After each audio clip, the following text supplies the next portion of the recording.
Hello everybody, Domestic Fox here, bringing you another knife review, and today we'll be reviewing this guy. This is the CRKT CEO Flipper. This is the original Flipper. There's a bunch of new versions out now, but this is a very original Flipper. I still need to do the review on the very original CEO. I don't know why I never reviewed that one, so I'm going a little bit out of order, and I'm quite a bit late to this knife, but I still think it's relevant, and I still think it's pretty popular. Not as popular as it used to be, but it's still a pretty popular knife. So I'm going to review it anyway. Also, the CRKTs are the knives that give me my most views, so I'm going to try to milk this for as long as I can. All right, I'm going to talk a little bit about the specs, and then I'll send you on over to Human Hands to give you the measurements and close-ups. But first, this fox wants to ramble. This guy is using AUS 8 stainless steel, so it's not a very good steel. It's definitely outdated at this point, but it's easy to sharpen, so it's got that good going for it. The handle material on this guy is GRN, which stands for glass reinforced nylon, which I actually have no problem with GRN scales or scales like that. Not my top favorite handle material, but this one feels nice and durable, so CRKT does it right. Blade shape on this guy is using a straight back blade, so it goes straight on the spine, and it has a nice belly that curves a little bit more towards the tip. It's got a nice satin finish and a flat grind. You know, I like my flat grinds because they're nice and slicey. This knife is made in, well, you guessed it, Taiwan. Were you guessing China? Because that's what I thought it was made in until I read up about it, and it's actually made in Taiwan. So, interesting. Not US made. So if you prefer buying your knives in the good old US of A, look elsewhere. Now the price on this guy. It's a bit much, but I'm going to try to see if I can justify it to you. It's $44.99 on Blade HQ. The MSRP is $60.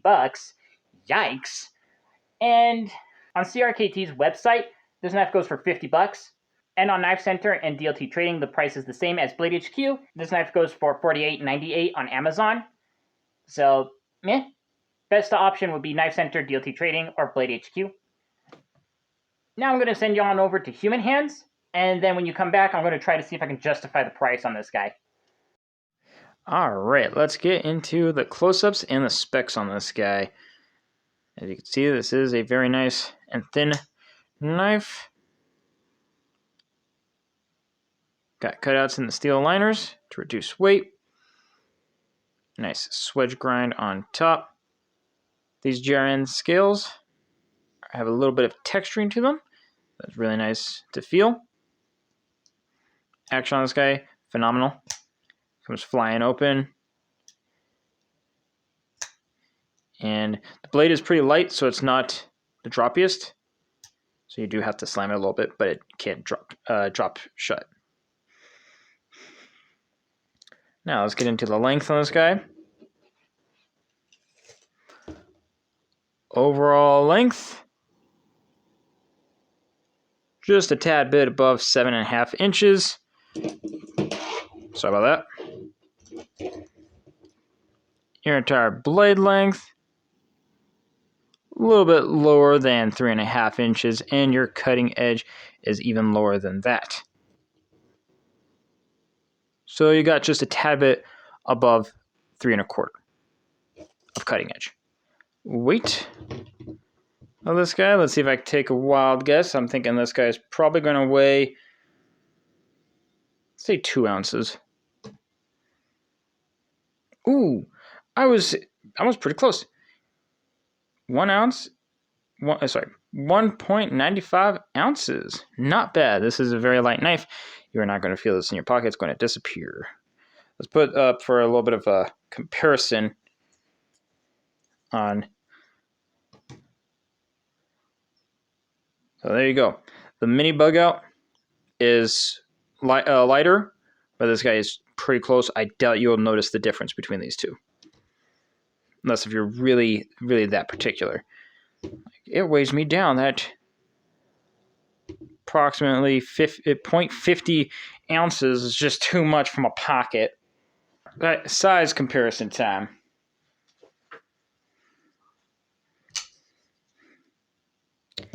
PM2, Para 3. So as you can see, this guy is basically the length, somewhat, it's kind of awkward proportions, but somewhat the length of the Para 3. A little bit kind of close to the PM2. The PM2 is just ever so slightly bigger.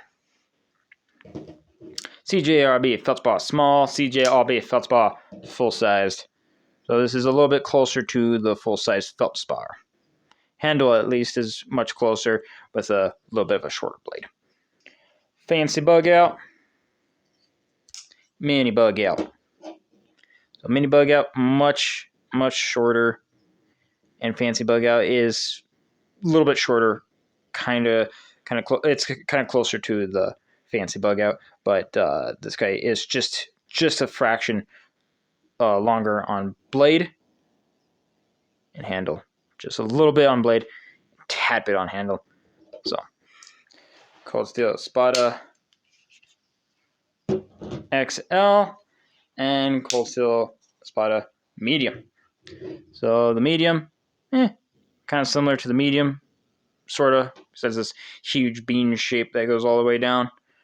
And then this guy just dwarfs that knife. I mean, let's see, the entire knife is basically the length of this one, the blade. It's always funny to look at. I do the size comparison just for the lulz. All right, now time for a height of this guy. So you don't really need a comparison to know that this knife is not going to run very high in your pocket, but I'm going to do it anyway. Because look at that. Yeah, that is a short stack. Short boy. Bug out. So even with that flipper tab, it is still very, very short. This guy is not going to be a problem in your pocket. Maybe if you have short pockets, because this guy is very long. All right, width of this guy. This guy's width is, a little bit in line with the Para 3. This guy's just a tad bit thicker. You can kind of see that it does ride a little bit higher than the Para 3. That's just because this has more of a sloped scale, where this scale is flatter. So that's what makes it appear a little bit longer, but it's very minuscule. Pocket clips, the Para 3 has a much more cumbersome, clunky clip, where this guy has a much nicer and, I shouldn't really rag on this guy too much. It's a fine pocket clip. This one definitely is a little bit nicer to look at. If you can, if you tell me your opinion if you like this pocket clip over this one, but I think this pocket clip is a little bit more sleek and less clunky. See right there. Bug out. Bug out's much thinner.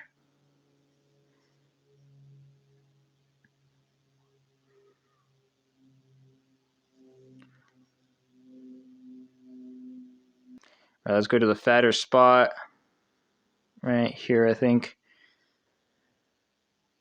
0.08 Swedge grind is 0. There you go. I think I got that correct. Gotta line it up just right. 0.06 on the Swedge grind. Handle 0.47. All right. Let's see how this guy cuts. I've never sharpened it. To my memory, I don't think I've ever used it because I don't really use the CEOs, but they're just a collector's item to me. I like to collect them, so I haven't really used them in any hard use or rigorous testing. So the edge is still factory edge.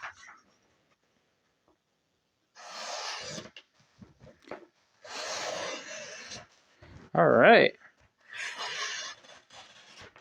So that is not a bad edge. That is definitely a workable edge, especially for a knife of this size.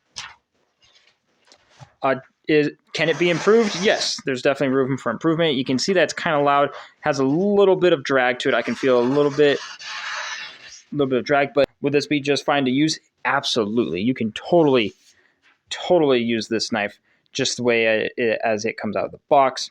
As the Fox has already told you, this guy is AUS 8, which is a cheaper stainless steel. But for a knife of this size, and what you're really going to be using this knife for, it's not really that big of a deal to me. AUS 8 is fine for this knife. Price, probably a little too high, but for a light used knife like this, I mean, let's face it, you're probably going to be using this to just open up your letters or packages for your next knife. So you're not going to need some super steel on this. I mean, do we want a super steel on this? Yeah, why not? I mean, that'd be cool. But steel is not the only thing that can make a knife really great. It's also fit and finish and other machine work on the knife. So the steel does not make or break this knife, and it will serve you just fine for what you're going to use it for. That's if you plan on using this knife to, like, I don't know, hack down a branch or pry with, then that's called misuse. It's called improper use. The steel is definitely going to fail you on those tasks. So yeah, don't do that. All right, some more of the close-ups. As you can see the flipper tab right there. It goes in a downslope way like that. So you have to put a lot of pressure going this way, and it does bend your finger in a weird direction. For me, I have dexterity issues, so that hurts over time. Using this hurts. You can go on the top part like this, try to put your finger like this. It's a little bit less convenient feeling. It doesn't feel like you're going to have a good grip, but it does deploy just fine. But right there, it's uncomfortable for that bend. I wish that the flipper tab was inverted. I think if the flat spot was up here and the slope was down here, that would be a little bit better.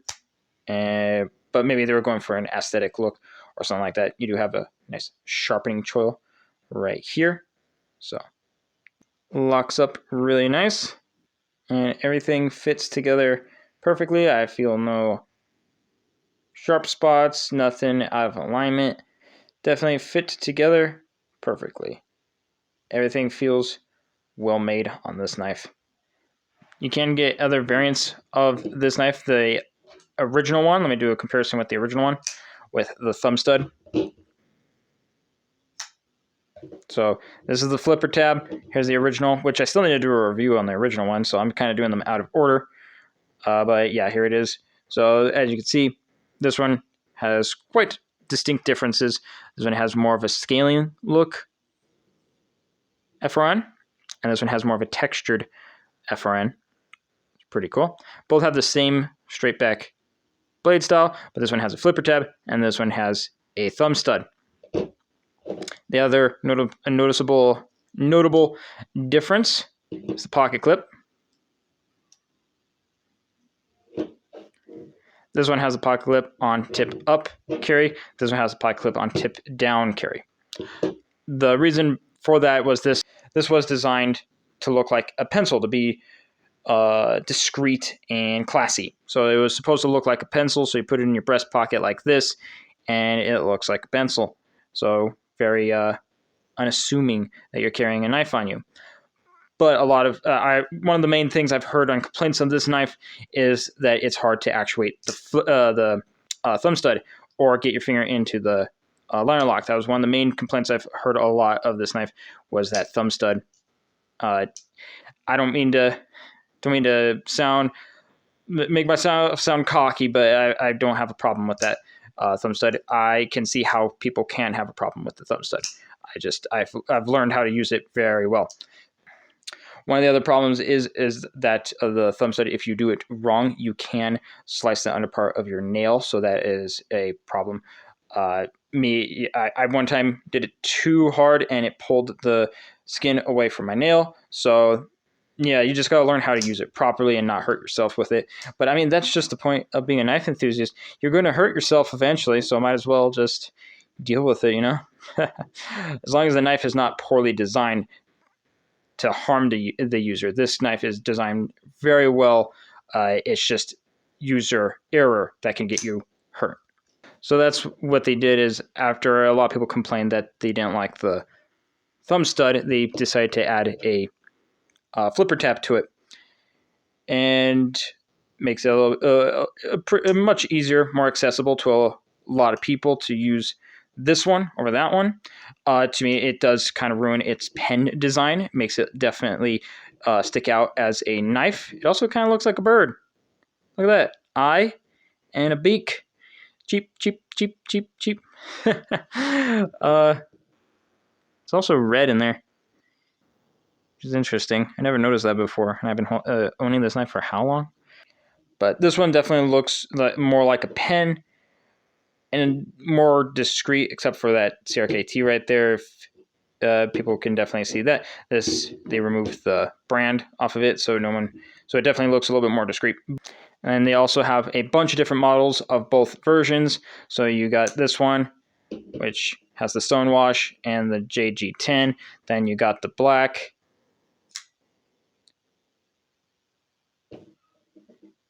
And the JG10. Then they came out with a compact. So size comparison with the compact. So as you can see, it is significantly smaller than the original. And when I thought they couldn't make it any smaller, they came out with the micro flipper. So this one's even smaller than the compact. So yeah, plenty of variety for this guy.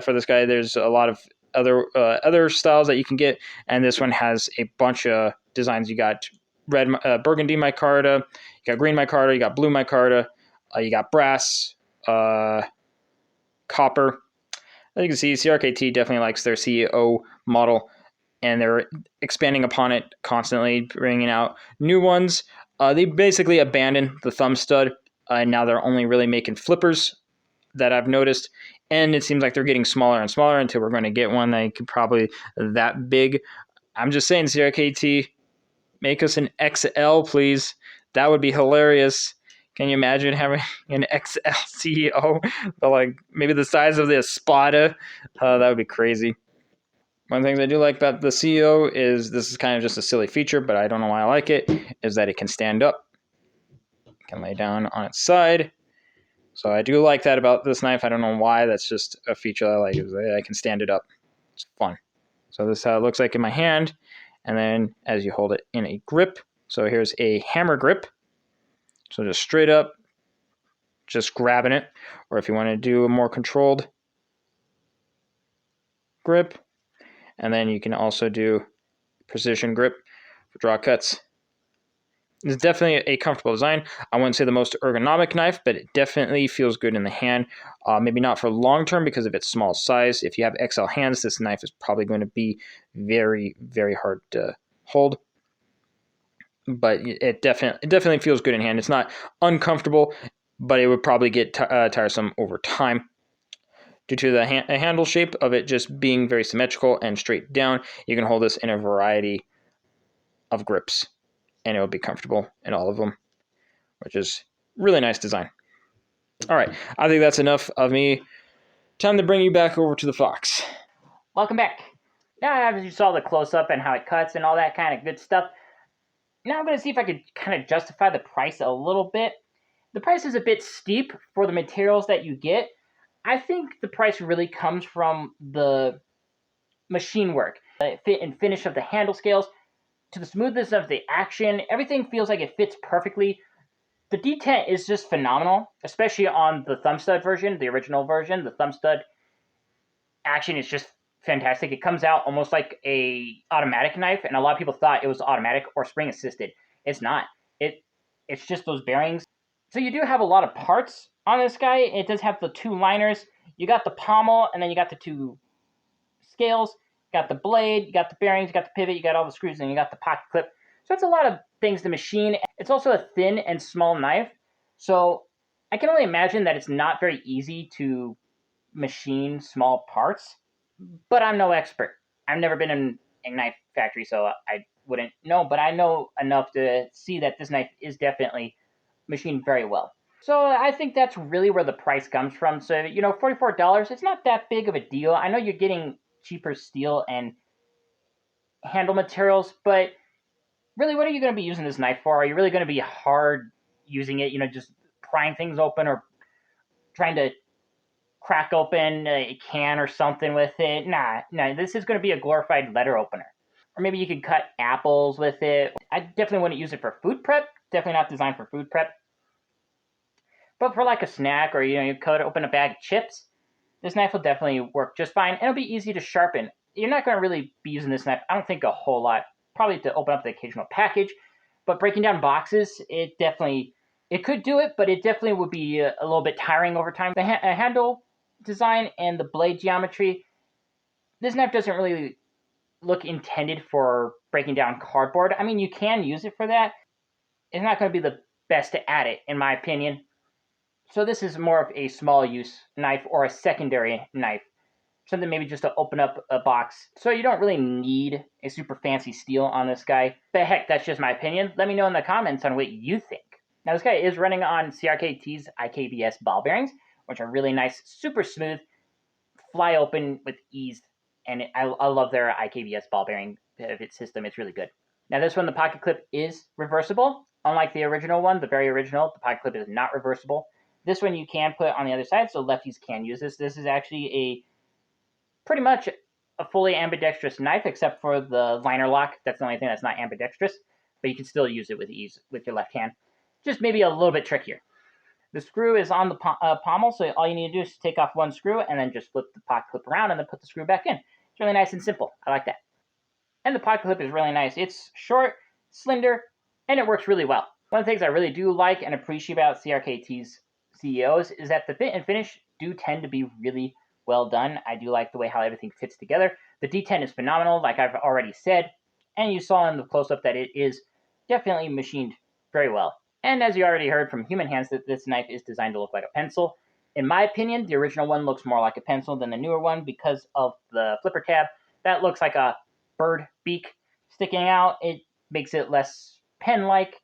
I do prefer, in just my personal opinion, I do prefer the aesthetic of the very original one. I'm not saying that this one's bad at all. This one's still really nice. I just like the more, symmetrical, slender look of the original one without the protrusion of the flipper tab. But that's just my personal opinion. So for $40, $50, I want to go for $60, and $50 is still pushing it. But for $44, it's not a bad knife for what you get. The really nice fit and finish of it, I think that's a fine price. I think it could be maybe $30, but I could just keep complaining about that. I mean, that's one of the things of being a knife reviewer, right? Is complaining about prices. That's what we do. If you look at any other knife reviewer, all we do is complain about prices of the knives. We just want more money, and we want to pay less. So now, if you really want to see something overpriced, check out the CRKT Blue Micarta with the S35VN CEO. That one is quite pricey. Alright, I think that'll be it for this review. So as you saw from everything, it's nice. It's actually a good knife. It definitely serves a purpose, and it's actually extremely popular. Like when I first started making videos, a lot of my views and subscribers came from my CEO video, which I was actually quite surprised to see. So I think that was really the rise of the popularity of the CEO. The popularity has definitely died down over the years, but I still think this knife is still a really good talking point, and I love it. I love this knife, and I think CRKT ain't going to let it go anytime soon. They're definitely going to keep trying to make more CEOs. Hopefully one day they'll make a big one. That'll be funny. All right, well, I hope you like this video. If you like more knife and EDC related content, check out my other videos.